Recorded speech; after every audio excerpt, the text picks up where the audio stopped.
Bismillahirrahmanirrahim. Hadza kitab Muhammad.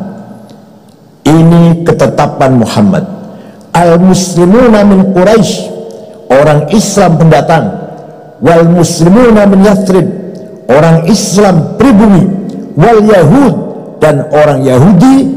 Innahum ummatun wahidatun min dunin nas, sesungguhnya semuanya adalah satu umat.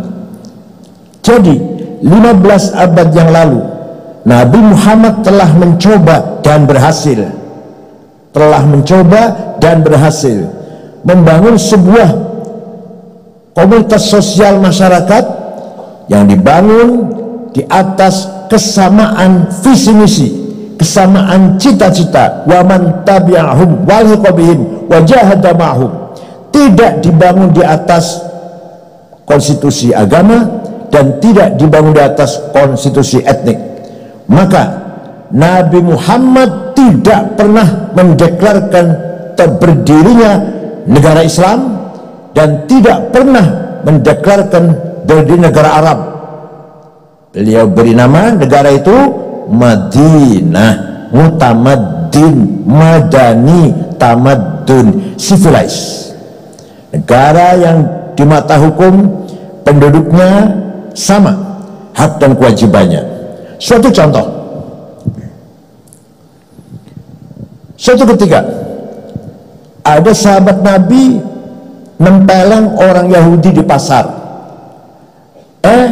Mati, Yahudi itu mati, ditempeleng sekali mati, padahal tidak ada tujuan untuk membunuh. Nabi marah besar dengan mengeluarkan statement yang keras, man qatala dhimmiyan fa ana khasmuhu yaumal qiyamah wa man kuntu khasmahu falam yashum raihata jannah. Barang siapa membunuh non muslim berhadapan dengan saya, barang siapa berhadapan dengan saya tidak akan selamat, tidak akan masuk surga. Ada lagi sabda beliau, laisa minna man bata syab'an wa jaruhu ja'i'un musliman kana ay ghaira muslim. Bukan umatku, kata Nabi Muhammad, kalau dia semalaman perut kenyang, tidur dengan perut kenyang, tapi tetangganya kelaparan, muslim atau non muslim tetangga tersebut. Itulah ajaran Muhammad. Satu lagi contoh, suatu hari ada maling ketangkap oleh Usamah bin Zaid bin Harithah. Lapor pada Muhammad, saya habis nangkap maling. Nah, malingnya perempuan, ternyata anaknya orang besar, anaknya tokoh sahabat Utsman bin Mad'un, bapaknya itu. Usul, ya Rasulullah, saya minta agar maling tersebut kita lepas sajalah demi menjaga nama baik ayahnya, keluarganya. Nabi menjawab, wallahi lau saraqat Fatimah binti laqata'tu yadaha. Usamah, seandainya maling yang kamu tangkap itu Fatimah, anak saya, anakku, bawa sini, saya yang akan memotong tangannya. Inilah sejarah yang ditorehkan oleh, yang dicontohkan Nabi Muhammad SAW, bagaimana kita menegakkan keadilan, menegakkan kesamaan di mata hukum, kesamaan hak dan kewajiban yang kita inginkan terwujud di negeri yang kita cintai, Indonesia ini. Rupanya ini hanya sekedar bisa diucapkan dengan mudah, tapi kenyataannya sangat berat sekali untuk melaksanakan. Sekali lagi, kita juga malu jika negara-negara yang adil, tentram, aman, damai, Belgia, Denmark, Swedia, dan lain-lainnya lah, yang di sana sudah mampu menegakkan keadilan. Kita sebagai umat yang beragama, yang punya Pancasila ini, ternyata sila kelima masih jauh panggang dari api. Kapan itu terwujud? Wallahu alam. Saya sendiri sebagai anggota Dewan Pakar Badan Pembinaan Ideologi Pancasila BPIP, yang dipimpin oleh Ibu Megawati. Ternyata diskusi hanya diskusi, dialog hanya dialog, tapi untuk sampai menjadi kenyataan masih merupakan impian yang jauh dari kenyataan.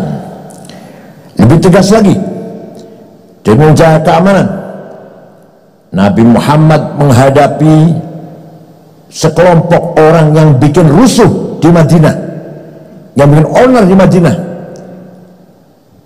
Tidak tahu apa yang harus dia lakukan. Nabi Muhammad turun Al-Quran mengatakan, Muhammad, la illam yantahil munafiqun walladzina fi qulubihim marad wal murjifuna fil madinati lanuhriyannaka bihim thumma la yujawirunaka illa fiha illa qalila. Muhammad, orang-orang yang membuat rusuh di Madinah, wal murjifuna fil Madinah, orang-orang kelompok yang bikin rusuh di Madinah, usir Muhammad dari Madinah. Jangan kamu biarkan hidup menjadi bertetangga denganmu di Madinah. Ini tegas sekali Al-Quran. Bagaimana kita harus menghadapi kelompok radikal ekstrim yang suka menimbulkan kerusuhan, keonaran, kegaduhan di negara kita yang sudah tenang-tenang ini.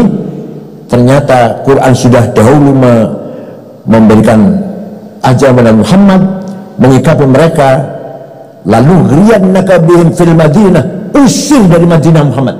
Jangan biarkan mereka membuat gaduh, bikin rusuh, mengganggu ketenangan nasional atau ya stabilitas ketenangan nasional. Oleh karena itu, keputusan Musyawarah Nahdlatul Ulama tahun 36, Muktamar tahun 36 mengatakan bahwa Indonesia bukan Darul Islam tapi Darussalam, negara yang damai. Sesuai dengan Al-Quran mengatakan, berfirman, wallahu yad'u ila darissalam wa yahdi man yasha'u ila siratim mustaqim. Allah mengajak kita semua hidup dengan damai, tentram, solid, akur dan rukun. Mudah-mudahan kita mampu mewujudkan itu semuanya. Itu sekedar sedikit tentang sejarah agama Islam yang sebenarnya. Maka sekali lagi, siapapun atas nama agama ketika melakukan sesuatu yang bertentangan dengan agama merupakan orang yang paling zalim. Wa man azlamu mimman iftara 'ala Allahi kadhiba wa hida'il Islam. Orang yang mengatasnamakan agama demi agama, padahal dengan nama agama mereka adalah orang paling zalim.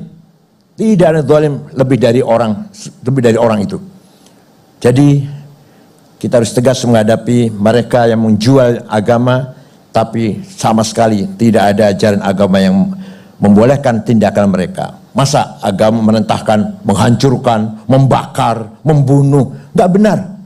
Bahkan tidak ada yang namanya perang suci. Itu kesalahan sejarah. Perang kok suci? Nggak mungkin ada perang suci. Perang yang kotor, berdarah, menghancurkan, membunuh, membakar. Nggak ada perang suci. Sejarah dulu mengatakan perang suci. Itu merupakan kesalahan sejarah. Mari kita ke depan kita hilangkan istilah terminologi perang suci. Itu dalam sejarah ada emang. Kemudian keputusan Munas NU di Banjarnegara, Ciamis, keputusannya kita tidak boleh memanggil non-muslim dengan sebutan kafir. Ini keputusan ulama NU ini.